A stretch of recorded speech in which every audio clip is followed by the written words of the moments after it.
welcome back to Tandem Fandom Top 10. My name's Courtney. I'm Mick.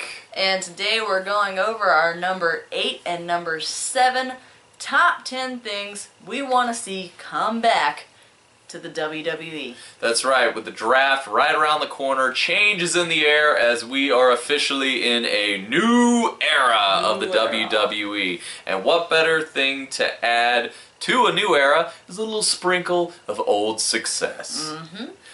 Therefore, we dive right back into the list. Right back in with number 8. We want to see, with such great passion, Absolutely. a TV title.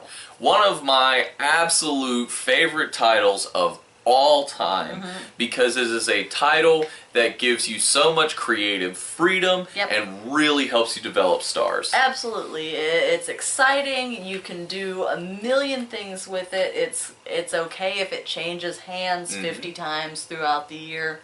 It's just one of those things where you can develop and push undercard guys and give them just a little bit of ranking, a little bit of more exposure, a little bit more of a rub, and just not wear out your other titles. That's the biggest key for me, because I think if you look at like Raw and SmackDown currently, the Intercontinental and the United States Champion are constantly defending their belts.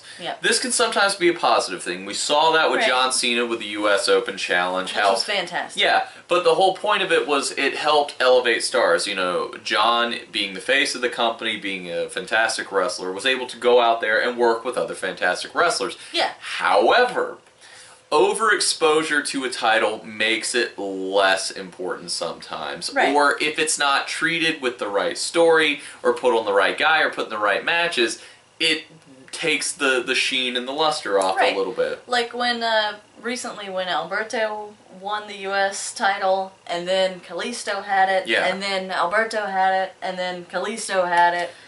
Like every single week they just passed it back and forth, and it was like it seemed like you blinked and Kalisto was like a 2 or 3 time champion already. And, you know, it used to be, that was something that took a while. It took a while for you to be a multi-time second tier level champion. And typically when you were, by the time you got to like 3 or 4, you were starting to go after a world title at that point. So I think if you have an opportunity with something like a TV title, you can really save the Intercontinental and the United States belts for, you know, pay-per-views, or make it at least when they're defended on regular television, it's more important, it's a bigger deal. You know, we're seeing this as we go through on, you know, our War with Word series, as we're going through Nitro and Raw from, you know, 1996. You know, Ric Flair defended the United States Championship against Jim Powers. And to that point, we hadn't even seen the United States Champion but one time prior to Rick having the belt. So it's kind of a big deal. When he was there, it was like, oh, all right, cool. Same thing with Ahmed Johnson. When he won the IC title. He defended it immediately the next day, but retained and still has it. Yeah, and it's one of those things where that belt feels special. Back to what we were saying with younger talent and highlighting them, one of my favorite matches for a television title is between Stunning Steve Austin and the Natural Dustin Rhodes in WCW. They had a match for the TV title, and the TV title worked under a time limit. I believe it was 15 minutes, maybe 10 minutes. It ended in a draw because, again, this is a way you can build a star. This is a way you can build a stronger heel, because Austin drug it out to make it go to the time limit, because the champion would retain under it being a draw. But you could still showcase talent, bring it in-ring ability. It's a better way than just like, okay, wrestler A against wrestler B. For example, I think you could take the TV title, put it on a newer debuting NXT star like no, not even Sammy. I think Sammy would be a little bit of a higher profile because no, he was a former NXT champion. I'm thinking more of like a Tyler Breeze, a guy who had a lot of great success in NXT, but he was never champion. He was constantly in that mix, but never cracked up. He's got a decent gimmick. You give a TV title to a guy like that, you give him promo time, you let him go out there, you let him be a heel, you let him work with other guys, and he can start elevating his profile because of that belt. Yeah. He defends it a few times, maybe he passes it back and forth with a guy a few times, then he starts challenging for an IC or a US belt. Yeah, it's a stepping stone. Yeah. And I know what you're saying. It's like, well, you pass a TV title back and forth, it doesn't mean much. Well, that's the point of the TV title. It should be defended on free television. It should also be defended on shows like Main Event or Superstars. Yeah, why not? And I'm not saying it's going to be, like, passed back and forth like the Hardcore Championship. Yeah, no. Where it was literally, like, maybe 3 times during one show. Yeah, I'm not saying that at all. But it puts eyes on guys that normally wouldn't be paid attention to, because you have just regular throwaway matches, and maybe people don't watch or people don't care because they're like, oh, whatever, I want to see Roman, I want to see John. But if you put a belt on these guys, then people pay more attention because they see the gold. That's true. Well, and another thing that you could do is you could get creative, because a lot of people talk about like the number of title reigns. I think with the TV title, because inherently it's supposed to be defended multiple times on television, you could have a guy say, I've defended my television championship 30 times. Yeah. Like little things like that you could do where you don't have to say, I'm a 10-time TV champion.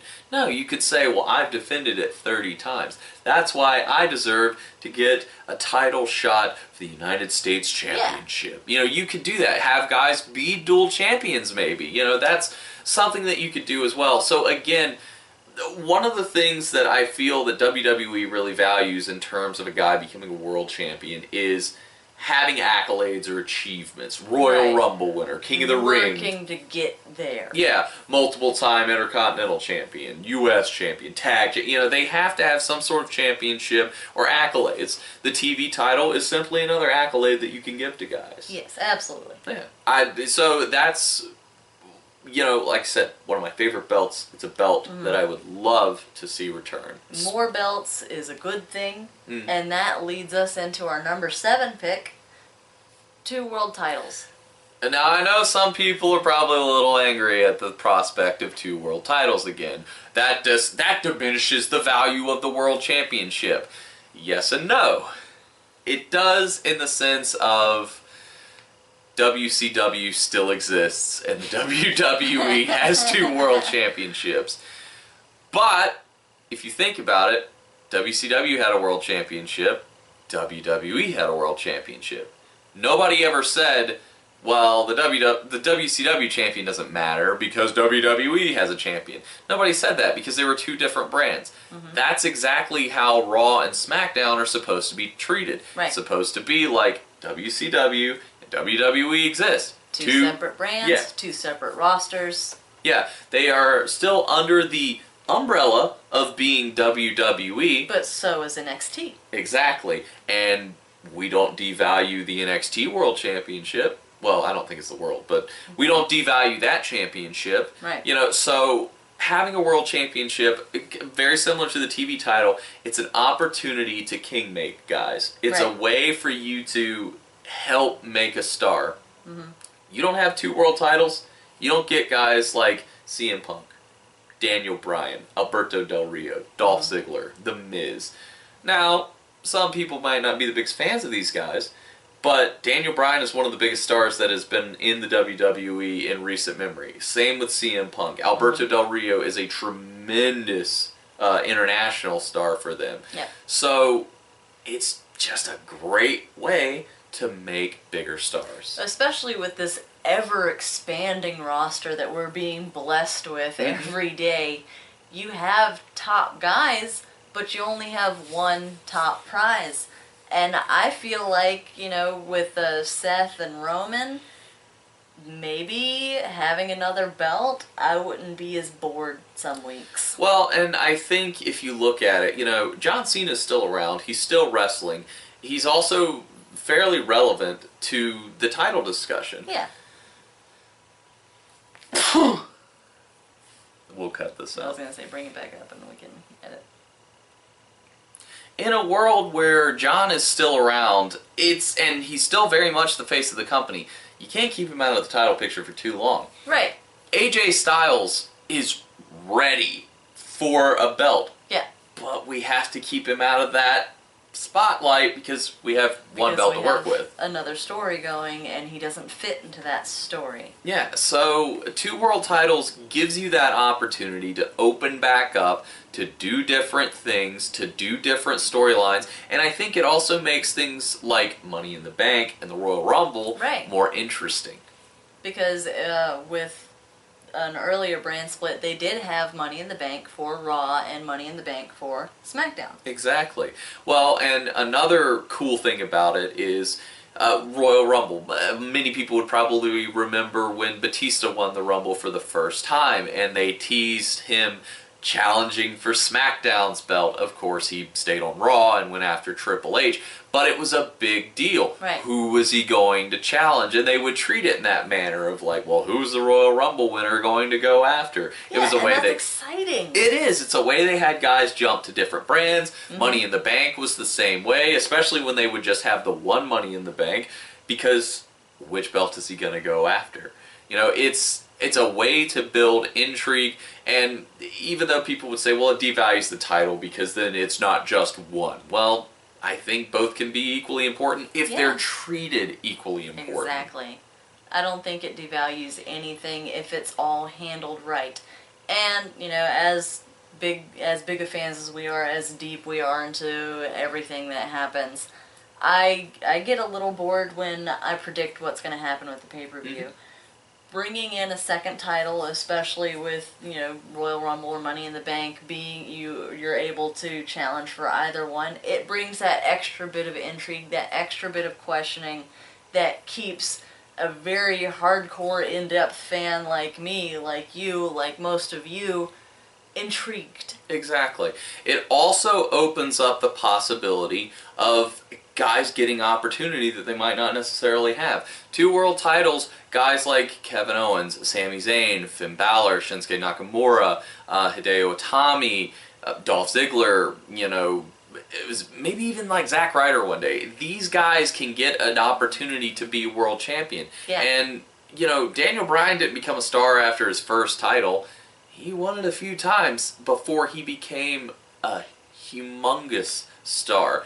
And I know the argument is there that, well, yeah, but that was after they reunited them. It didn't matter, though. He had earned, at least in theory, on paper, the right to be there because they could say multiple-time world champion Daniel Bryan, you know, and treat it like it was a big deal. And if one belt happens to get locked up in a bigger, more serious storyline, something that's going to last from like SummerSlam to Mania, you still have another dynamic to work with. Exactly. You can do bigger events. Night of Champions becomes a bigger pay-per-view because it's more than just, well, the Intercontinental and the United States Championship are being defended. No, both world titles are being defended.